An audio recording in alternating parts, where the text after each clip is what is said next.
OGP, back with you from the theater. It's a slow week in movies, but we're going to go see the new big one of the week, which is Den of Thieves 2. I'm not a big fan of the original Den of Thieves. In fact, I had forgotten that I even watched it. And so a few days ago, I went back and put it on. I was like, oh, wait, yeah, I've seen this. Not a great movie. It's like we're gonna make a action heist movie, and we need to have this, and we need to have that, we need to have some jokes and stuff.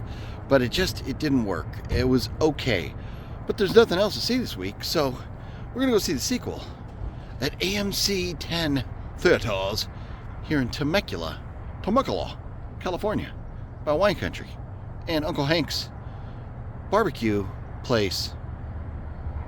I'm forgetting the name of it right now. That's just down the street. But we're going to go into the theater now and watch a movie.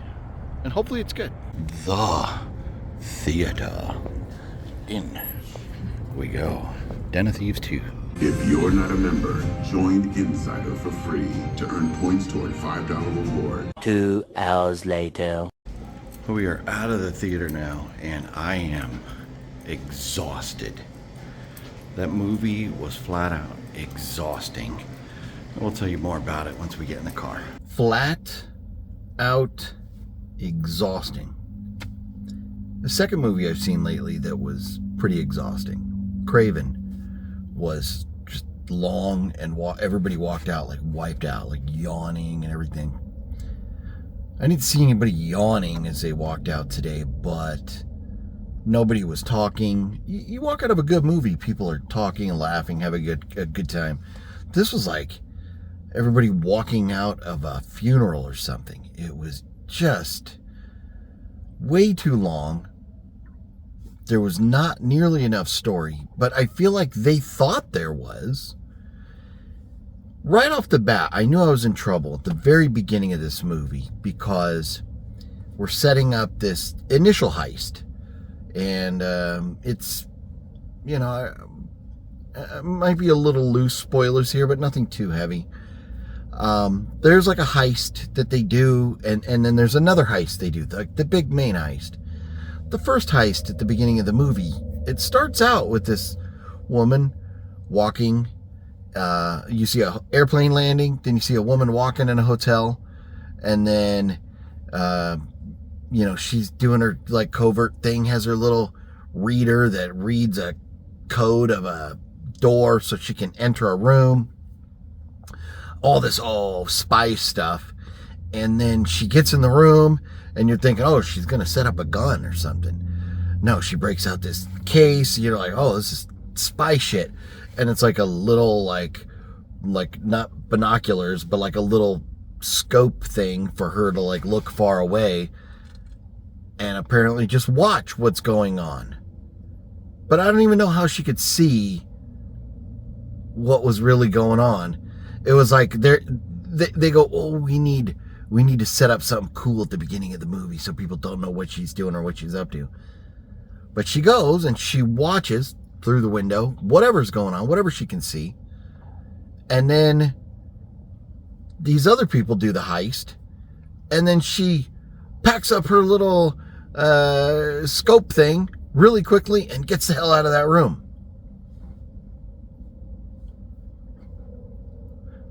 You didn't do anything like really bad that would have got you in trouble.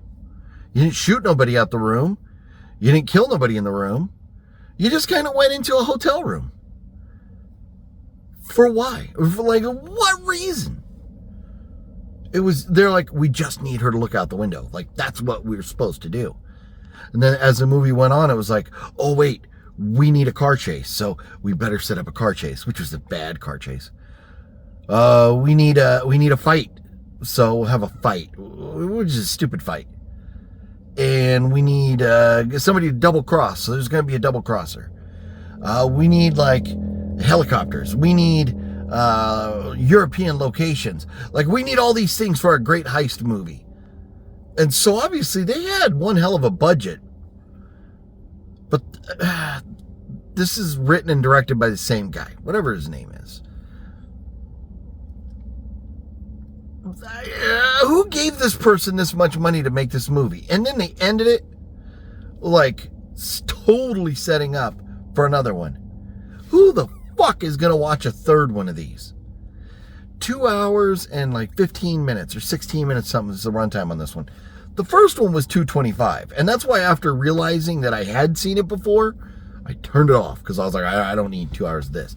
And even before going to the theater today, I was like, please be something else coming out that I didn't notice or I forgot about. And I looked and there was nothing else worth seeing. Nothing else. I can't even talk. I'm exhausted. I'm wiped out. I need a break. At least I had a Pib. I was going to get the regular size one, but they were like, oh, you're a whatever member. So here's a, free upgrade. It's okay. I'm telling you, this movie was rough to get through. O'Shea Jackson, he's an okay actor. He's not a lead. I'm sorry. I know you're Ice Cube's son. You're fine as an actor. Gerard Butler has like fallen off. I feel like they believe that they're on the same level as like the Bourne movies or Mission Impossible or James Bond, and it's not. This is like if the Asylum made a James Bond movie. It's just bad. And then, there's so many scenes throughout this movie that we just don't need. There's a scene where they're preparing to do the heist, and we have to fight over what song to play on the radio. And that just goes on forever. And then there's the fight, like, it's the stupidest reason for this fight. But before that, they're at a party, and this party scene goes on forever with no real consequence or impact on the story. So I don't understand why. And it's like all these things to set up little jokes, and they even went as far with the cheesy jokes as having in this, it's a punchline joke thing. It's not the movie. So if you care about spoilers, I don't think this is going to ruin it. But at one point, because Gerard Butler, we know he's a cop, if you've seen the first one. But supposedly, he flips in this one to go, work with them, the bad guys and stuff. And he's trying to prove to them that he's a bad guy. And he says, they're talking about him being a police officer. And he's like, oh, fuck the police. And then O'Shea Jackson looks over at him and gives him the Ice Cube look. 20 years ago, that might have been funny, but now, I'm sorry. Hey, Ice Cube, great. Ice Cube's music, great. Ice Cube has some good movies, great. His son is fine. I got nothing against him, but this movie, god dang, 2 hours and 15 minutes. Really, this should have been like an hour and 30. Just get to it, get through the story, and get out. And give us better reasons for some of this stuff. And then there's a chase going on, like a car chase, and all of a sudden, in the middle of fucking nowhere, there's somebody waiting for them on a mountain, to save the day. How do they know they were going to be there or going to go there, or this, whatever happened to get them there? How did they know they were going to be there? There's no rhyme or reason for it. This was so poorly written. And I hate to even think what the budget was. I don't know what the budget was. But they could have made an amazing movie with the same cast if they just had a better writer. This, and it's writer-director. The director wrote it. Shame on you. You suck. So I'm sorry, I'm not more animated, angry, pissed off, because I'm just wiped out. That was long. I was dozing a couple times, fighting to stay awake. And even at one point, I started like texting people going, oh my God, this is so boring. It was just bad. I do not recommend anybody go see Den of Thieves 2. I wouldn't even watch it streaming. It's bad. It's so bad. And don't get me wrong, it's put together well, it's edited fine. I mean, as far as the quality, I would have edited it I would have cut out a lot, but it's shot fine, all that stuff is fine. Like whatever effects they had, they're fine. But it's just the story in this was, I mean, they're onto a fine idea. It's not an original or great idea, but it's okay. Like, we're going to make an action movie, but a heist. Okay, that's been done a million times, but okay. You got to just keep the pacing going. Like, you look at Mission Impossible, those movies just keep going. You look at Bourne, boom, boom, boom, boom. Like, they just go. This is like a little bit of action, drag. A little bit of action, drag. So anyways, like this video is now starting to do. Drag. Goodbye, theater, for the week. I'm going to go home. I'm going to, I don't know. I'll probably take a nap when I get home. And then maybe try and watch something a little bit better at some point. Man, I need, maybe I'll just go home and watch some Bourne. Every time I need something better in my life, I like to go to a Bourne movie. And I could rewatch those a million times. This, not so much. Save your money. On a scale of 1 to 5, I give this a 2 stars out of 5. Because, I mean, it's put together well, but just the story. Had a lot of potential. The story, just trash. Save your money, save your time. Don't do it to yourself. I took one for the team here. You're very welcome. Thanks for watching, everybody. If you would, hit the thumbs up button. Oh, and I had told one of you last week that I would do like theater reviews in conjunction with the movie reviews.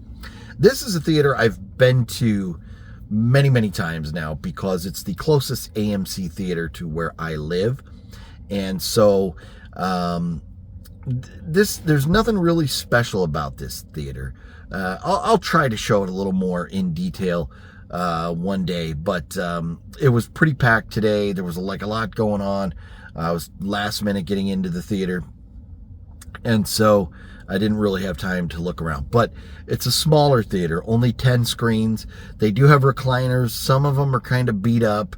It's a little bit older theater. There's a much newer theater in town here, but that's like a Regal or something else. It's not AMC. This theater, it's not bad. The restrooms are usually pretty clean. The theaters are usually pretty clean. Around the soda station is always sticky, but I've noticed that in a lot of AMC theaters. Sticky floors around where you get your beverages. It's a smaller concession stand, but they seem to usually be pretty well staffed. And they do have a small selection of like popcorn buckets or different things that you could buy, like, that were promotional from other movies, Funko Pop, stuff like that. And it's a little bit cheaper than I remember going before I had my AMC pass. I remember going to AMC in Burbank, and the ticket alone with the fees cost me over $20. And then I think like a drink and a popcorn was like $17 or something here, or at that one. The prices are a little cheaper here. I think maybe because it's a little bit older, and maybe because it's out here in Temecula instead of like in Burbank. So it's okay. I have no problem going to see a movie here. I've seen a lot better theaters and screens and stuff, but this overall is not a bad theater. So maybe we'll start rating theaters that I go to, and we might as well just do them on a 1 to 5 as well, just like the score of the movie.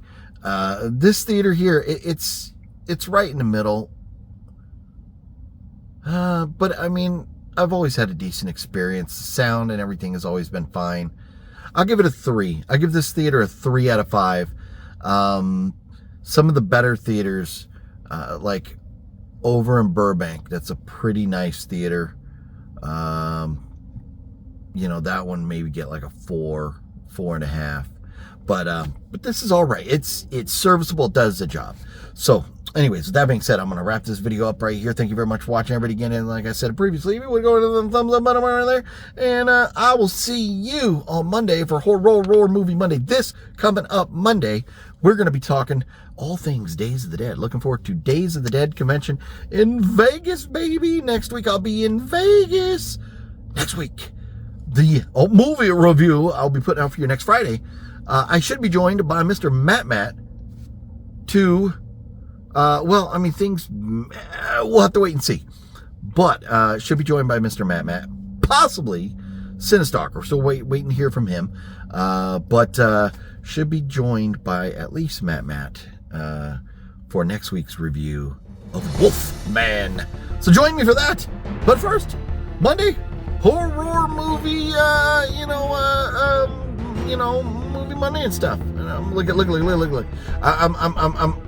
like, the music's playing. I'm pulling myself off screen here. You saw my arm go up, but I just can't end it. I just can't do it. I just can't do it. Goodbye.